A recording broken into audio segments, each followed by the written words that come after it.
Thanks for joining us for the Member xCite presentation. The Member xCite presentation is informative, interesting to the audience, and showcases the strengths of the presenter as an entrepreneur and their area of expertise. It's not a sales pitch, it's a 10-minute educational and insightful exploration into what they do. And of course, it's exciting. Ladies and gentlemen, please welcome our xCite presenter today, Robert Gaggero from PRP Advisor, to present to us on one strategy to help retirees maximize their age pension benefits. The strategy presented today and case studies are focused towards the retirees market. Many in the space are looking at ways to address issues for income, maximizing age pension benefits and payments to beneficiaries, to name a few. Rob has been a professional financial planner since 2004. During this time has been through many changes impacted by local and global markets, plus policy changes from governments. The focus for Rob has been keeping up to date with education standards in order to be able to provide personal advice, strategies and solutions for clients in a changing world. Information and knowledge without application is just information. Ladies and gentlemen, please put your hands together for Robert Gaggero. General advice warning, this is just information today. I'm not taking into account anyone's personal circumstances. But what I wanted to do was give you an idea of, the clients I deal with every day and what I deal with, and looking at solutions and how to come up with the right advice for people's circumstances. As mentioned, the topic's around retirees and how to maximise their age pension. So this is a strategy, one that I would consider, and usually there's multiple strategies I would look at for a client, working with them to come up with what's the most suitable scenario for them. So let's jump into a bit of a typical case study that I come across. I'm going to paint a bit of a picture. So we've got Fred and Wilma from the Flintstones. They're both 67 years old. The owner home here in Gong. They've got no debts, which is great at 67. Fred has a super fund, a BC super fund, with $350,000 in it, average balance. Wilma also has XYZ super fund with $350,000 in that as well. They own one car worth roughly $20,000. They're currently on an age pension, so they've just qualified, and they're getting about $12,700 as a round figure of age pension between the two of them. The maximum is about $32,000, so they're about $20,000 less than where they could be. Okay, to them, not really a concern unless they're getting something, plus concession cards. As investors at their age, both are called moderate and medium risk. So that basically means they're willing to take on, half their money invested in shares and property, and the other half is very conservative, based on their age and their experiences. Okay. Now the goals and the needs of Fred and Wilma, a couple of main points is they have a goal of around $63,000 in retirement. So that's to give them a comfortable lifestyle. They want to be comfortable, but then also they want to maximise their age pension benefits. So we've just highlighted they're not getting the maximum amount, about $20,000 less.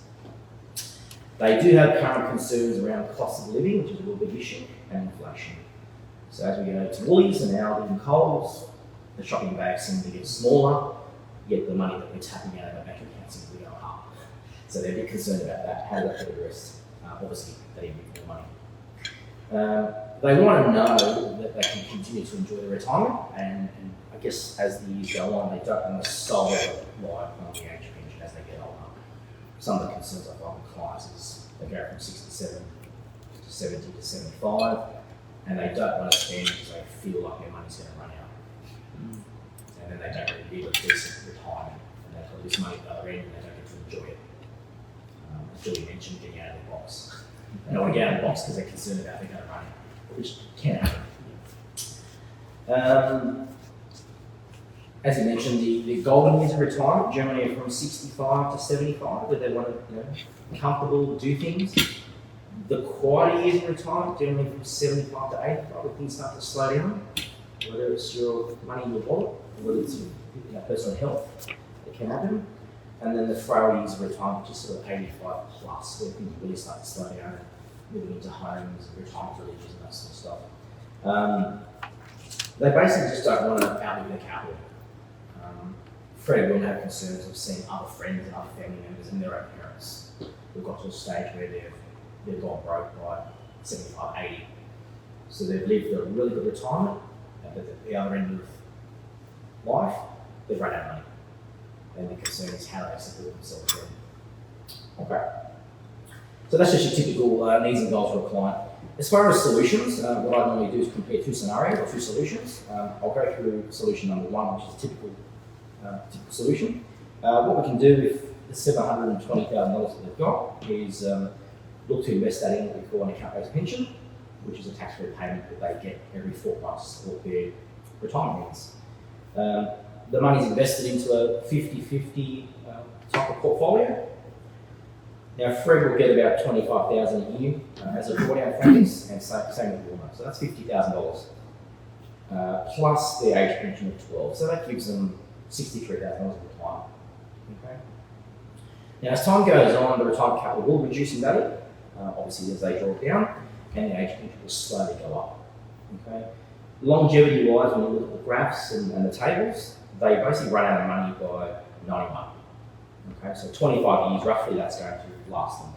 The question we have is what happens if they've passed age 91, but also what happens if they need more money within that 25 years. So that $63,000 is, we need to go up to 65 or 70, or they need a lump sum withdrawal to give to grandkids or go on holiday. The money's going to run out a lot faster. Okay. So some of the issues is they will have to solely rely upon their age pension later on. Again, what happens if they need more capital, they need more income, the capital will run out. What happens if one of them passes away? There's one age pension gone. And the other issue is there's less capital to loved ones as well. So if they want to leave a legacy to their family, potentially what happens there? They consider that. Maybe not for their own kids, but maybe for their grandkids. They might want to leave some money for their grandkids for education purposes or a head start in life, which is something we're seeing for many grandparents these days. So that's scenario one that I would look at. Now, as mentioned, maximising their overall position. So scenario two, or solution two that I would look at is taking the same goals on the plate, but changing the way that the solution is done. So 70% of the money that we've invested will be done the same way in an account-based pension, so that's no different. They'll draw around 35,000 of pension instead of 50, so we reduce that. We use a second type of income stream called a market annuity. Now, what that does, it has some good exemptions and some benefits for Centrelink. So we put about 30% of their capital into one of those, about 215,000. The annuity will pay them about 800,000. So the end result is the goal is still 63,000, but instead of getting 12,000 of age pension, I managed to help them increase their age pension to about 19,500. Now that's a 51% increase, or $6.5 grand more. Now in comparison, instead of running out at 25 years, it's actually running out at 30 years. So I managed to make the money last 5 years longer, a 51% improvement for their age pension position. And what we've basically done is provided them an income for life as well, which is basically for both of them. So issues such as if one passes away, that income will still keep getting paid. And what we've actually done is lay out the strategy. So what we've done is put an age pension in place, put 2 levels of income on top with the opportunity to have flexible access to capital. Okay. So the overall improvement for this particular clients, being Wilma and Fred, is being able to address their issues. So the key question I have to ask myself is, with my services, have I been able to improve their position? So taking all those goals into account, yes, I have. So basically, that's a typical case study that I would be dealing with on a day-to-day basis with my clients. I wanted to share that with you. As far as slides go, there's a hell of a lot more, but yeah, I'm not going to bore you this morning. So thank you. That's amazing. I mean, what did you say? You increased the age pension by? Yeah, 51% increase. Yeah. So just keep it very high level without going into too much detail. But yeah, just by applying different strategies, if the objective for the client in this case is to maximise their age pension, yeah, you're going to get them $6,500 more per year. And with that second strategy, does that mean then that the capital they've got will last them long. Correct, yeah. Yeah. 91. So in this case, with some of the graphs that I've done is I managed to, by year 30, as mentioned, in scenario 1, they've got $37,000 to live on, which is just the age pension, because they've run out of money totally. For scenario 2, they've got their 37, but they've got another $16,000 on top, so they actually have $52,000 25 to 30 years later. So as far as lifestyle, feeling comfortable, being happy, getting outside of the box, they can live, they can spend, they can enjoy life, not just for the first 10 years, but 15, 20 years later, knowing they've got that in place. Because unfortunately, I've come across a lot of clients in their 70s and 80s who have run out of money. And the next strategy is, what do they do next? Sell the family home. But they don't want to move, so it becomes an issue then. Yeah. So this is another way to really think forward. So how do you plan for that? Yes, the home is there as a backup, but let's not make that plan 9.1. That's like that issue 30 years from now, rather than being forced to have to sell the home in 10 years. So what age, because I mean, we all know that we should be seeing financial planners, and I know that, I'd be thinking maybe around your 50s, but a lot of people are still in their 50s, they've still got kids at home, and it's the last thing that they're thinking of. But it's not long before the kids move out, and then all of a sudden, they're getting into their 60s and they haven't even started pre-planning. Yeah, well, that's a good question, because you don't want to leave it too late either. No. So 60 to 65 is always the sweet spot, but it's always looking at positioning 10, 15 years earlier. Okay. And really setting your goals to say, well, when do I want to get rid of my kids? When are they going to leave? What little things can you be doing now that's going to make a bit of an improvement for later? You may not have a lot of surplus income because the kids are eating out your pantry. I know my two boys do, they're constantly in the drawers and I'm like, shopping really gone after week 1. When are they leaving? I don't know. But you've got to factor in things you can do to budget, manage cash flow, forward planning. So it is important, but I guess it's because the other question is, and I know that when my parents were coming up to retirement, they didn't have a mortgage because it was totally different way back then. But now I think most people who are going to come into retirement are still going to have a mortgage. Yeah, I was saying that. I mean, you go 20 years ago, the average house price in Wollongong was say $300,000. Yeah. Where now it's $1 million. So the exit strategy is, if it takes you 25 to 30 years to pay off your home, most people are doing it in 10 years or under because the mortgage was so small, even though the rates were higher. The issue now is, yes, 60-year-old are coming in with a mortgage of, hang on, Rob, I started with $1 million, I'm down to 400. My super's only worth 300. I'm in a negative position. So it's really looking at, well, what should you be doing?